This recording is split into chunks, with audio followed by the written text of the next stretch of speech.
Dia harus senantiasa punya nilai-nilai untuk pengabdian kepada Tuhan. Baru itu apa? Alladzi at'amahum min ju' wa amanahum min khauf. Jadi negara sejahtera itu kan dua ada. Satu, stabilitas ekonomi, at'amahum min ju', ya, sandang pangan papannya terpenuhi. Yang kedua, amanahum min khauf, stabilitas keamanan, kan itu sebetulnya. Jadi kalau misalkan ekonominya sudah stabil, keamanannya tadi sudah stabil, ya itulah negara yang sejahtera sebetulnya. Jadi nggak takut lagi kita gitu. Ini kan kita mengungkapkan pendapat pun masih takut. Jadi fisik kita bebas, merdeka, tapi pikirannya banyak yang terpenjara. Para pimpinan parpol kan bebas fisiknya, tapi pikirannya terpenjara, sehingga mau mencalonkan tentang pilkada aja udah pada bingung kan gitu. Nah, jadi kita merdeka secara fisik, tapi terpenjara secara ide, pikiran. Ada orang yang merdeka, ada orang yang terpenjara secara fisik, tapi idenya. Makanya ulama kita banyak yang terpenjara fisiknya, tapi bebas pikirannya. Hamka, Said Qutb, kan begitu. Tapi tidak sedikit yang bebas fisiknya, pikirannya terpenjara, mau ngomong, mau apa, bingung kita. Nah, kita jangan dua-duanya. Ya harusnya kita. Anda menyaksikan News and Talk visibangsa.com, didukung oleh RM Kopi Karo, produk kebanggaan Indonesia.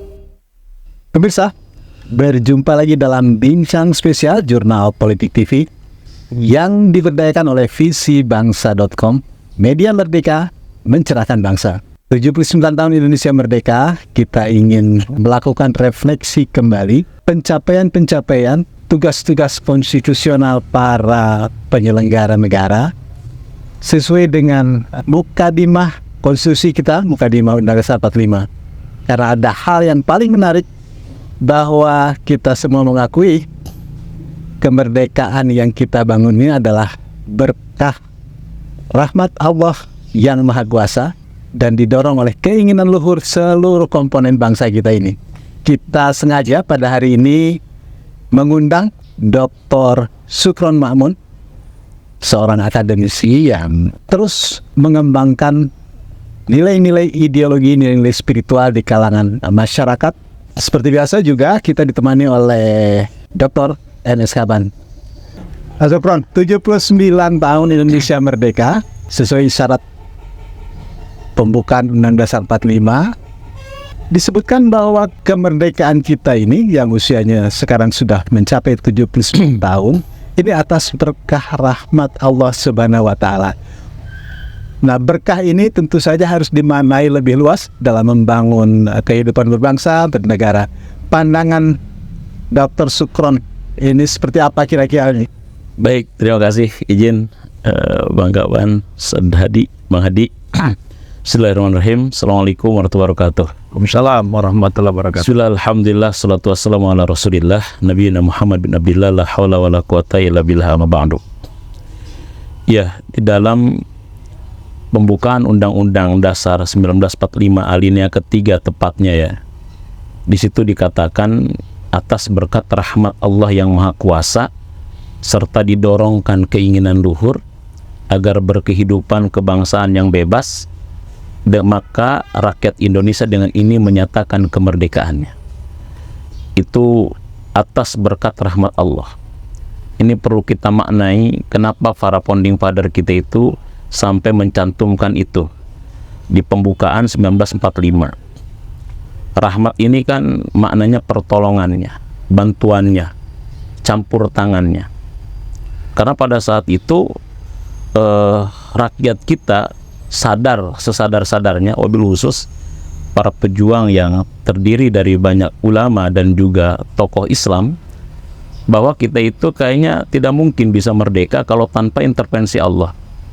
Karena saat itu rakyat Indonesia untuk melawan penjajah yang terlatih, berbadan besar, senjata lengkap, dan juga kendaraan yang baja anti peluru, itu kayaknya tidak apple to apple Dengan para pejuang kita ya? Para pejuang kita yang saat itu pun belum ada TNI, saat itu pun belum ada Polri, apalagi Satpol PP kayaknya belum ada gitu loh ya. Jadi ini harus dijadikan sebagai titik bagaimana kita sebetulnya supaya kita bisa merdeka secara totalitas gitu.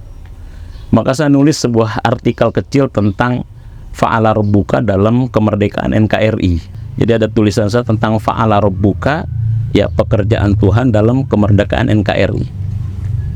Saya seperti halnya melihat tentang surat Al-Fil kan. Ya, surat Al-Fil ini kan sering dipahami tentang cerita Abraha menyerang Ka'bah. Padahal esensi daripada surat Al-Fil itu kan ada di ayat pertamanya. Alam taro kaifa fa'ala rabbuka bi ashabil fil. Ada fa'ala rabbuka, ada pekerjaan Tuhan terhadap pasukan bergajah. Jadi hancurnya pasukan bergajah itu bukan pekerjaan burung ababil sebetulnya ya. Tapi di situ ada fa'ala rabbuka, ada pekerjaan Tuhan. Karena burung ababil yang kecil ya, untuk menghancurkan gajah yang besar itu ya tadi tidak apple to apple.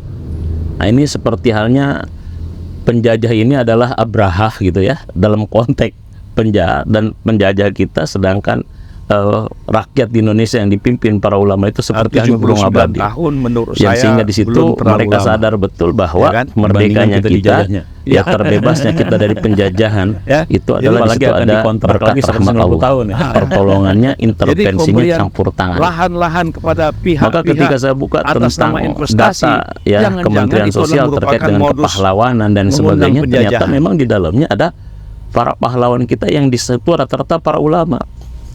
Contoh misalkan Kiai Hasyim Asy'ari aja kan dinobatkan sebagai pahlawan nasional itu kan dari 1964.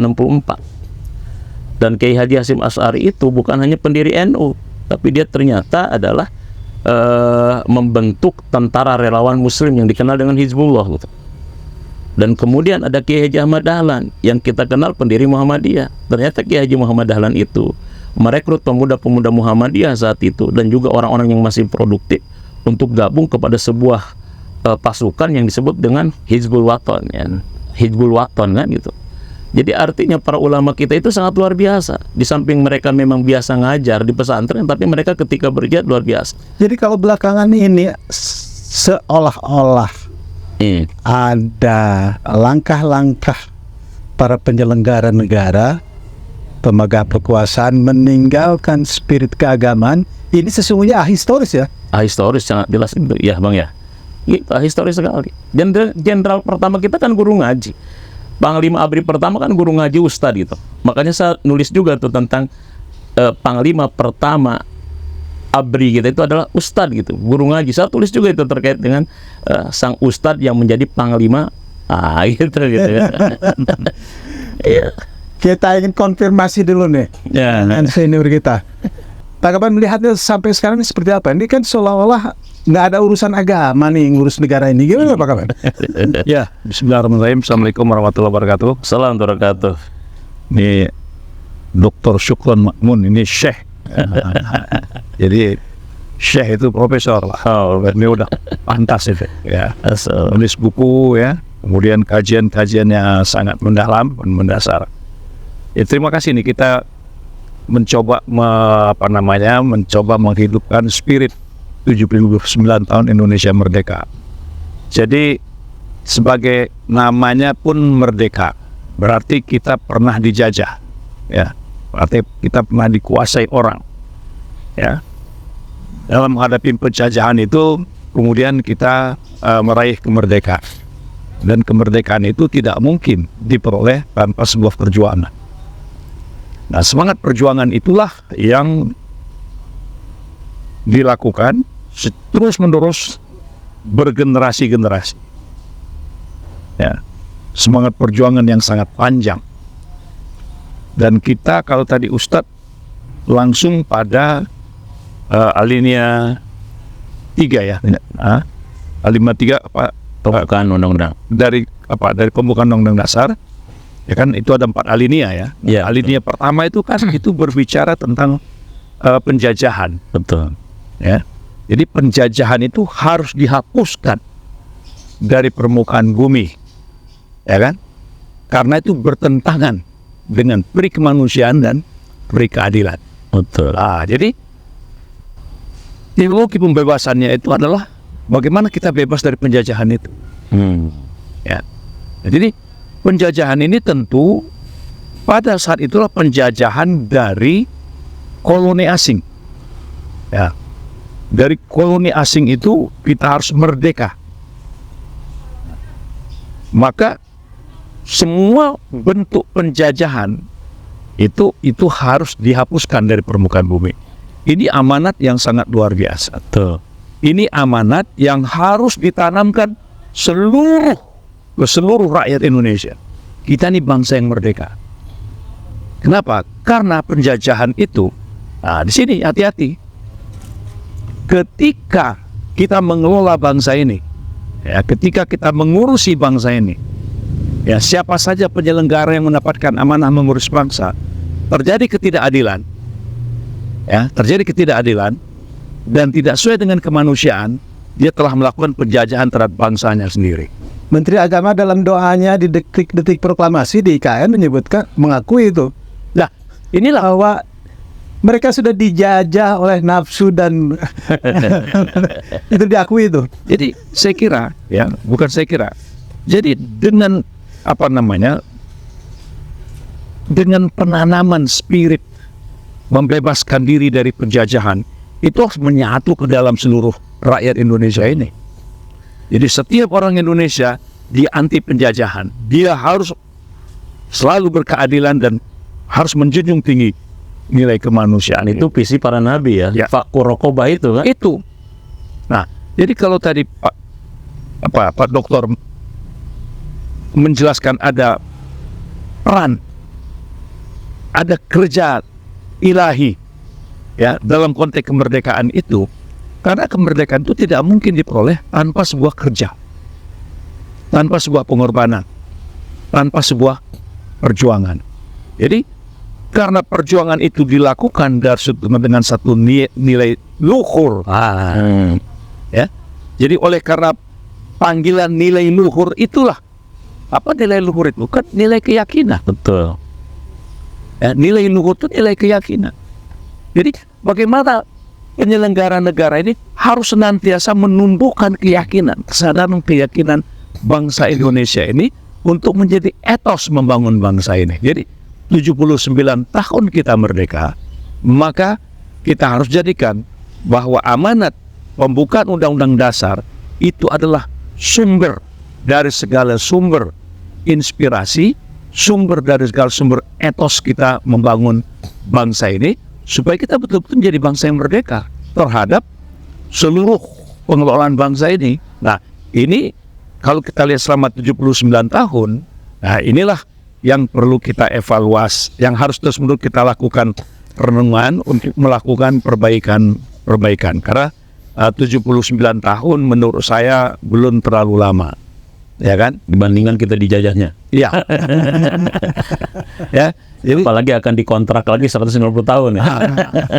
jadi pemberian lahan-lahan kepada pihak-pihak atas nama investasi, jangan-jangan itu adalah merupakan modus mengundang penjajahan. Jadi makanya bagaimana ini kita membangun spirit, ya, sesuai dengan amanat pembukaan Undang-Undang Dasar 45. Saya selalu mengatakan bahwa dalam konteks kita membangun Indonesia ini, libatkan Tuhan. Ya, Tuhan itu adalah nilai-nilai kebenaran, nilai-nilai keadilan, nilai-nilai keabsahan, nilai-nilai kehormatan, nilai-nilai kemuliaan dalam seluruh aspek kehidupan, ya, sehingga berkah. Ini saya kira tadi Pak Dokter kita ini, Dokter Sukron, sudah mulai melihat bagaimana kerja Tuhan. Jadi bagi kita itu tidak ada kegiatan kita itu yang lepas dari monitoring dan peran Tuhan. Nah, begitu kita mengelola negara ini bertentangan, melawan, ya, opposite terhadap apa yang sudah digariskan oleh Tuhan dalam kehidupan kita bernegara dan berbangsa, maka kita akan menuai malapetaka. Dan itu sudah terlihat dan berulang dalam beberapa episode sejarah kita membangun bangsa ini. Jadi negara yang Pancasialis, bukan Pancasilawas. Tadi menyebut bahwa spirit semangat kita membangun negara yang tercantum di pembukaan itu juga ada termuat di dalamnya sesungguhnya sesuai dengan misi para nabi. Bisa Anda jelaskan seperti apa sebenarnya? Iya, kalau kita lihat ya visi para nabi kan. Saya ingin melihat misalkan 3 sosok nabi ulul azmi lah ya. Ibrahim alaihissalam yang diutus oleh Allah kepada masyarakat yang mengalami orientasi hidup yang menyimpang ya, di mana mereka menjadikan benda-benda sebagai Tuhan kan. bintang, bulan, matahari ya, dan juga benda-benda yang lainnya. Kalau kita kaitkan kepada konteks kita saat ini juga kan itu ada paham materialisme gitu loh ya, dimana kadang-kadang para pejabat kita kenapa melakukan penyimpangan itu kan tidak lepas dari pendewaan terhadap benda itu kan, kadang-kadang terhadap materi ya. Duit sudah jadi Tuhannya. Iya gitu. Jadi pendewaan terhadap materi, jabatan, popularitas dan lain sebagainya, sehingga kan hidupnya jadi menyimpang, orientasinya jadi salah. Kan itu sebetulnya. Nah itu visi para nabi kan sebetulnya itu. Jadi bagaimana Nabi Ibrahim ingin memerdekakan kaumnya itu dari orientasi hidup menyimpang, yang dimana mereka mendewakan benda, bukan yang menciptakan benda yang harus. Kalau melihat suasana saat ini, apakah bisa dikatakan setback ke zaman Nabi Ibrahim itu? Ya, sejarah kan selalu berulang sebetulnya. Makanya kan nama sejarah itu kan sajarotun sebetulnya. Sajarotun itu kan artinya pohon. Pohon ini kan ketika dia tumbuh, maka dia akhirnya tumbang, dia berulang lagi dan sebagainya. Itulah sejarah sebetulnya. Jadi tinggal pelakunya aja yang berbeda, tapi esensinya kan sama sebetulnya. Makanya Quran itu selalu relevan sebetulnya dalam situasi dan kondisi apapun. Jadi kita itu sebetulnya begini. Jadi kalau tadi harus ada nilai-nilai ilahiyah di dalam perjuangan kita, ya walaupun ya kita memang terdiri dari berbagai macam agama ya, berbagai macam agama gitu ya. Akan tetapi kan intinya kan nilai-nilai tadi, nilai-nilai universal sebetulnya. Cuma manusia tertentu saja yang menganggap nilai-nilai ilahi itu nilai-nilai parsial gitu. Kan begitu sebetulnya. Nah jadi contoh misalkan terkait Rasulullah. Rasulullah itu kan bukan hanya dibenarkan oleh orang Islam terkait dengan bagaimana dia merubah kondisi masyarakat Arab yang jahiliyah dan serba terbelakang menjadi masyarakat yang berperadaban kan. Gustave Le Bon, seorang ilmuwan Perancis kan sampai mengatakan begitu. Yang kata Gustave Le Bon itu bahwa tidak ada satupun manusia yang mampu membangun peradaban itu dalam waktu singkat. Itu rata-rata butuh sekitar 30 keturunan. Kalau 30 keturunan kan satu keturunan, satu generasi 70 tahun kali 3 kan udah 2000 tahunan gitu. Yang kata dia Perancis bisa seperti ini kan butuh sekitar 1000 tahun. Tapi itu tidak berlaku bagi pemimpin umat Islam, yaitu Rasulullah Shallallahu Alaihi Wasallam. Bagaimana membangun masyarakat Madinah yang dulu Yasrib.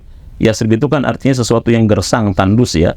Kemudian dirubah menjadi Madinah, tambahin Al-Munawwarah dalam waktu kan 10 tahun. Karena di Mekahnya kan 13 tahun. Nah, Rasulullah ketika diutus oleh Allah ke masyarakat Arab itu kan mengalami 3 penjajahan sekaligus. Orientasi hidup yang menyimpang, kezaliman ekonomi, di mana kekayaan hanya berputar di kalangan orang kaya. Dan yang ketiga kan terjadinya apa? Terjadinya kezaliman sosial, di mana situ perbudakan terjadi gitu. Dan itu dalam waktu yang sangat singkat Rasulullah mampu menyulap itu. Kemudian ini dilacak dan diteliti oleh Robert N. Bella kan, yang mendapatkan Piala Nobel kemudian terkait dengan penelitiannya, dan dia mengatakan di bukunya Madinah itu adalah negara modern pertama, karena semua struktur negara ada di situ. Nah ini apakah kita mau menafikan tentang ini sebagaimana orang-orang yang menjadi peneliti dan itu bukan orang Islam sudah mengaku tentang itu. Nah jadi ini spirit kemerdekaan itu, makanya sebetulnya ketika kita mau merdeka juga, mungkin nanti dikonfirmasi ke Bang Kaban, itu kan Bung Karno itu sebetulnya nggak pede. Apakah mungkin kita bisa merdeka dengan kondisi kita yang tidak siap menghadapi dengan kaum penjajah yang sudah ratusan tahun mencengkeramkan tangan-tangannya di kita? Bung Karno itu kan ragu sebetulnya, betul nggak? Makanya dia minta fatwa kepada para ulama. Mungkin nggak kita bisa merdeka? Atau kira-kira ada nggak fatwa yang terkait untuk menggerakkan kita, gimana kita? Gitu sebetulnya. Karena Bung Karno itu ragu gitu loh, untuk bisa memerdekakan diri dengan kondisi kita yang belum siap dan penjajah begitu luar biasa. Nah, jadi seperti itu. Nah, karena ragu, mungkin Bung Karno kan ilmunya baru ada ilmu logika, ilmu fakta. Tapi tadi ada ilmu yang keyakinan tadi. Yang keyakinan itu kadang-kadang bisa membantah. Tingkatan ilmu tertinggi kan yakin sebenarnya. Mungkin secara logika kayaknya mungkin enggak nih. Secara fakta kita udah nggak punya kesempatan. Tapi karena punya keyakinan kan, itu lain kan. Nah, disinilah kalau kata Imam Ghazali, ya ada sesuatu yang masuk akal, ada yang tidak masuk akal, ada yang tidak terjangkau akal. Nah, ada juga yang diakal-akali kali. Ada yang nah, ulama itu punya ilmu yang bukan hanya di level akal, tapi dia punya ilmu sesuatu yang tidak terjangkau akal. Itulah yang namanya keimanan dan keyakinan. Kalau Anda melihat gejala 7-9 tahun Indonesia merdeka, ada gejala-gejala justru ingin meninggalkan katakanlah nilai-nilai roh spiritual ini, Anda melihatnya seperti apa nih? Ya, kalau kita lihat dalam perjalanan dan kita dinodai ya, ketika adanya keputusan bahwa pengibar bendera itu harus melepaskan jilbabnya, kan ini nggak tahu ini tes apa gitu lah ya. Ini kan ada ke arah sana sepertinya, dan mudah-mudahan tidak ya. Sehingga kalau saya tanya, itu kan profesor, nggak mungkin tidak paham tentang sejarah dan nggak paham dan baca sejarah. Bahkan beredar kan terkait dengan siapa pengibar bendera pertama, kemudian berkerudung kan ternyata kan. Nah, jadi ini jangan sampai tadi ketika kita meninggalkan nilai-nilai ilahiyah, dan itu adalah merupakan warisan para pejuang kita, bukan menjadi negara yang Pancasilais tapi Pancasialis nantinya. Jadi kita ini Pancasial gitu nantinya. Karena kita sudah 79 tahun ini kan belum bisa menentukan nasib kita sendiri dan sebagainya. Nah, ini kan juga berbahaya namanya. Jadi memang ada jas merah dalam konsepnya Soekarno, tapi juga ada jas hijau dalam konsep Islam. Jangan sekali-kali hilangkan jasa ulama gitu. Walaupun jas merah dan jas hijau kan udah bersatu kan gitu. Nah kawan, seringkali sampai sekarang kita masih mendengar misalnya para politisi menyebut dalam politik di Indonesia itu nggak usah lah, janganlah bawa-bawa agama, ini soal politik. Padahal perjuangan politik di Indonesia itu sudah pasti landasan utamanya adalah konstitusi. Pembukaan jelas-jelas menyebut atas rahmat Allah yang Maha Kuasa. Pak Kaban melihat seperti apa? Ini gejala apa ini? Jadi Bung Hadi, yang Bung Hadi katakan tadi, ketika ada katakanlah entah elit ataukah katakanlah entah pakar yang mencoba untuk memisahkan itu atau ingin melepaskan ya hubungan agama dengan konteks bernegara, itu adalah orang-orang yang seperti yang dicontohkan Ustadz tadi tentang kemarin peristiwa yang sangat seharusnya tidak boleh terjadi, bahasa tentang mengibarkan bendera ya, melepas jilbab. Bendera, ya? Saya kira itu adalah manifestasi ya, itu adalah orang-orang yang betul-betul tidak berpedoman kepada undang-undang dasar negara kita itu. Ya, pembukaan itu sudah jelas, kemerdekaan itu berkat rahmat Allah. Kemudian di dalam undang-undang dasar katakan bebas melaksanakan perintah agama menurut keyakinannya masing-masing. Kemudian ada kalimat negara berdasarkan pada ketuhanan. Ketika cerita negara itu kan cerita tentang pemerintah. Ketika bicara tentang negara itu kan bicara tentang undang-undang. Ketika bicara negara itu bicara tentang rakyat, Tentang politik ya? Nah, jadi artinya apa?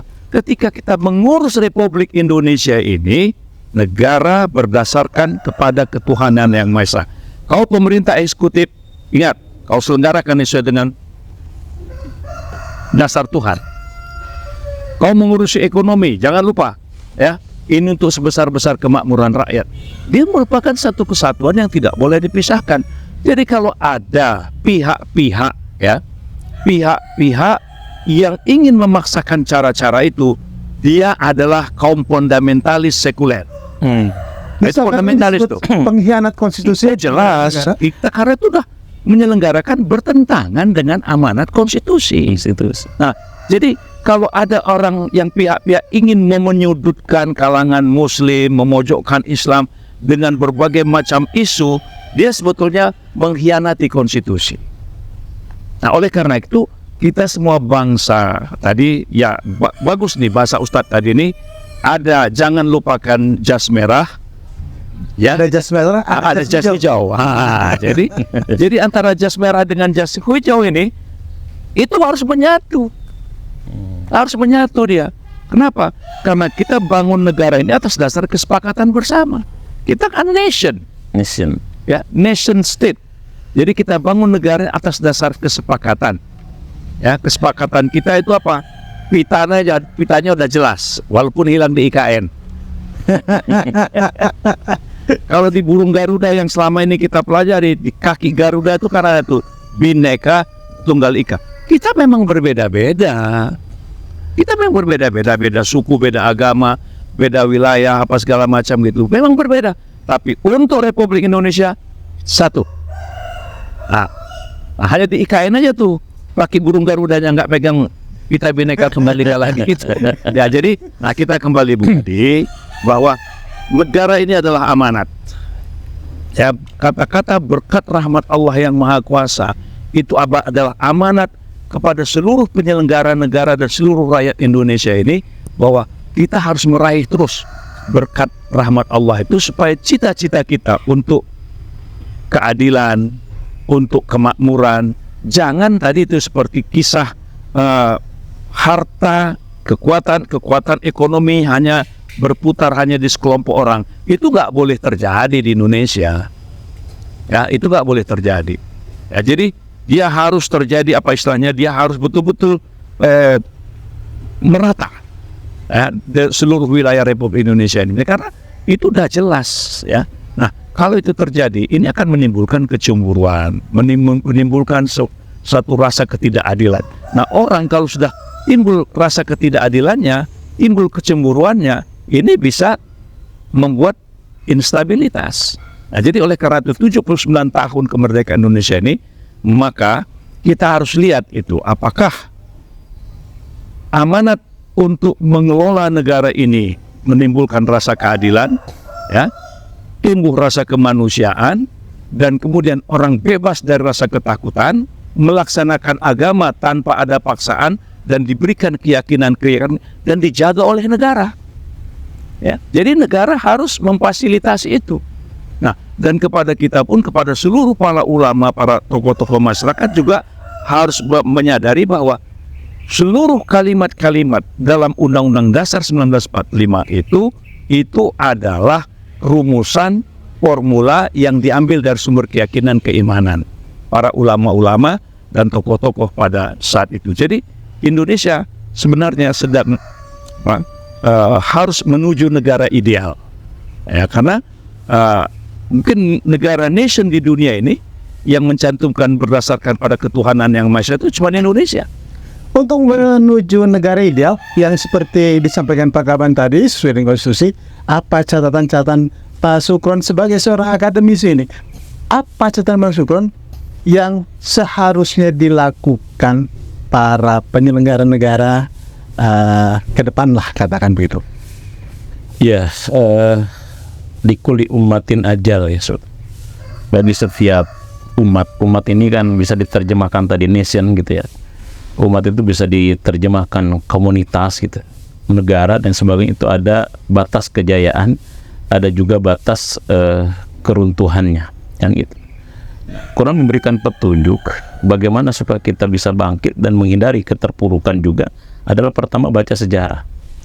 Jadi kenapa Quran itu menjelaskan tentang sejarah umat terdahulu ya?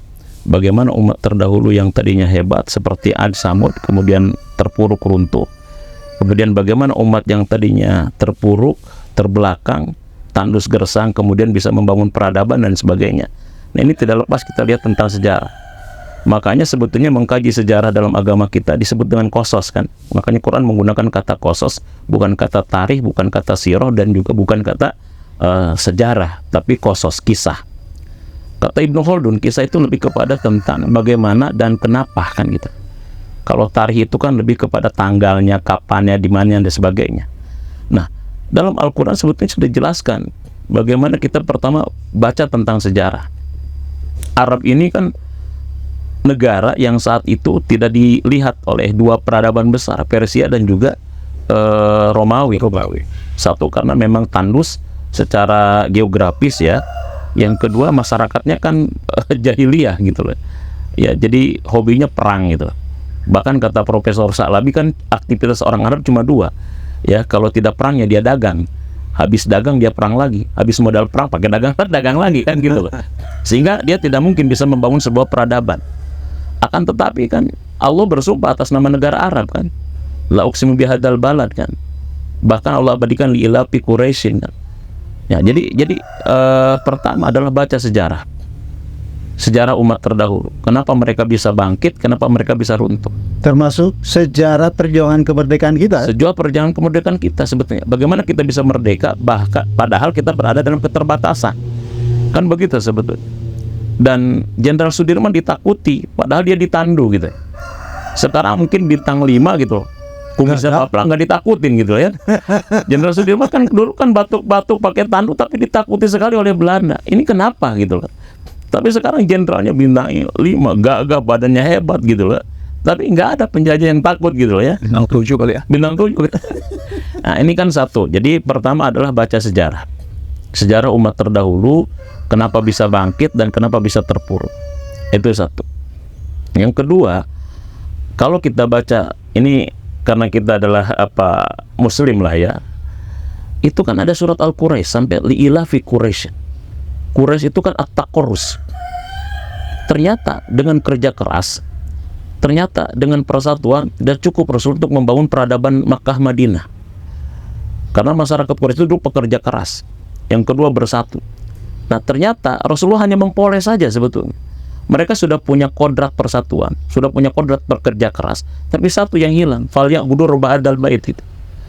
Mereka tidak memiliki nilai-nilai spiritual itu. Jadi sebetulnya potensi kemajuan Quraisy sebelum Rasulullah diutus itu sudah ada.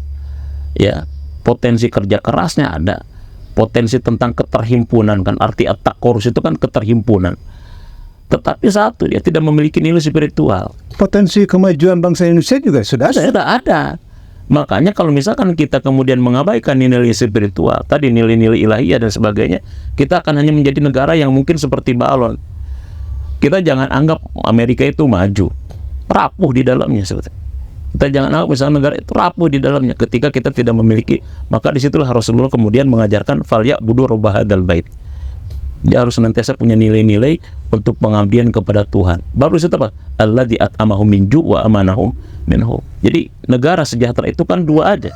Satu, stabilitas ekonomi, at'amahum min ju', ya, sandang pangan papannya terpenuhi. Yang kedua, amanahum min khauf, stabilitas keamanan, kan itu sebetulnya.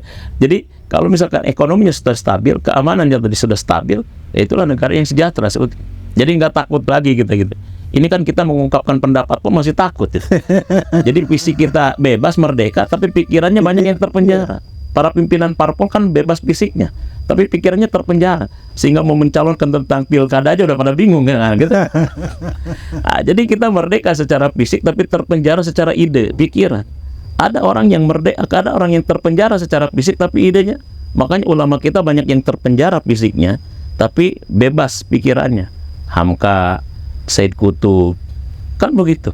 Tapi tidak sedikit yang bebas fisiknya, pikirannya terpenjara, mau ngomong, mau apa, bingung kita. Nah, kita jangan dua-duanya.